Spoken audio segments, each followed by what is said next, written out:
Hello students, मैं आप लोगों को इस वीडियो में कुछ गणितीय चिन्ह बताने वाला हूं।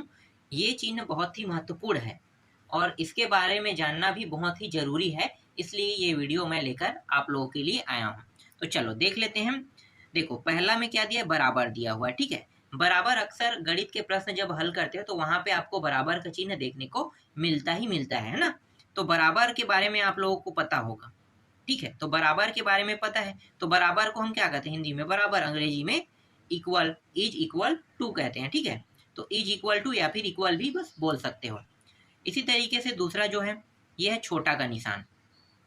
छोटा का निशान, छोटा जो है, ठीक है, हिंदी में हम से छोटा है कहते हैं। डायरेक्ट आप छोटा है, छोटा के लिए उपयोग करते हो। याद करने का एक तरीका है कि ये छोटा का निशान होता है, बस इस तरीके से याद कर लो। यहाँ पे जो लिखा है ना, जरूरी नहीं है कि से छोटा है होता है, यही बताना जरूरी नहीं है। आपको ये जानना है कि ये छोटा का निशान है। ठीक है, अगर हम इस निशान को लगाते हैं कहीं पे, तो हम ये बताते हैं कि कोई चीज जो है, जो इसके कहाँ पे, आगे में होता है कि पीछे में होता है। आगे में जो होता है ना, ये छोटा है बताते हैं ना। ठीक, और इसे अंग्रेजी में क्या कहते हैं, लेस देन कहते हैं। इसी तरीके से ये निशान अगर उल्टा, इस निशान को हम पलट देंगे तो क्या होगा, ये बड़ा का निशान हो जाएगा ना, ये बड़ा हो गया। इसे हम क्या कहते हैं, ग्रेटर देन कहते हैं। इसी तरीके से ये इसलिए है, इसलिए का निशान हम प्रश्न को हल करते करते लगाते हैं, तो आप लोगों को पता होगा कि इसलिए। चूंकि के बारे में भी पता होगा, चूंकि भी प्रश्न हल करते करते लगाते हैं ना, इस प्रकार का निशान, इसे हम चूंकि कहते हैं। और कई बार तो ना बराबर को काट दिया जाता है, ऐसा भी निशान होता है। इसे हम क्या कहते हैं, बराबर नहीं है कहते हैं। क्या कहते हैं, बराबर नहीं है।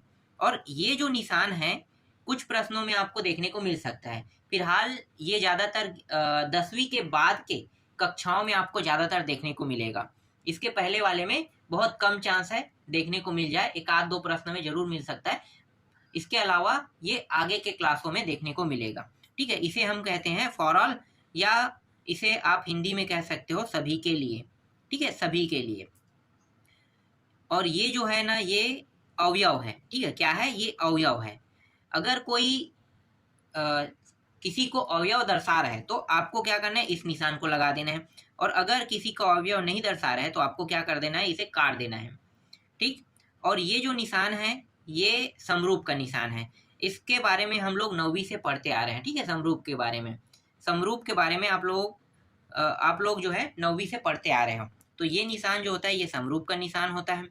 ये निशान जो है, ये सर्वांग सम का है। और ये बराबर है, बराबर के ऊपर में समरूप को लगा दिया है। तो बराबर के ऊपर में जब समरूप को लगा दिया जाता है, तब क्या होता है, ये सर्वांग सम बन जाता है।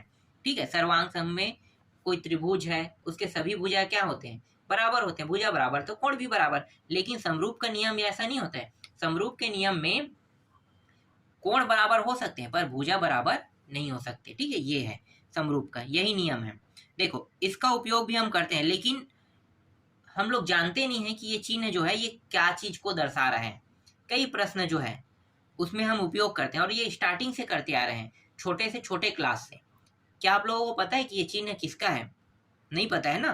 तो देखो, क्या है, अंतर्भाव इंगित करता है, या फिर आप इसे अंतर्भाव कहो, या किसी चीज को ये उस ओर बता रहा है, इशारा कर रहे हैं कि हाँ, हम अब शुरू कर रहे हैं, या यहाँ से शुरू होगा, ये इशारा कर रहे हैं, उसे इंगित करना कहते हैं ना। तो अंतर्भाव इंगित करना। और ये पी और ये समरूप, सॉरी समरूप नहीं, समांतर। ऐसे अगर कोई दो निशान दे दिया जाएगा खड़ा, तो क्या होगा, ये समांतर को दर्शाता है। पी को आप हटा दो ना, हम तो कई प्रश्न में लगाते हैं ना इसी तरीके से। तो ये क्या है, पी, इसके बाद यहाँ पे क्यू, तो दोनों क्या है, समांतर है। इस तरीके से दो रेखाएं समांतर होना, तो ये समांतर के निशान को दर्शाता है।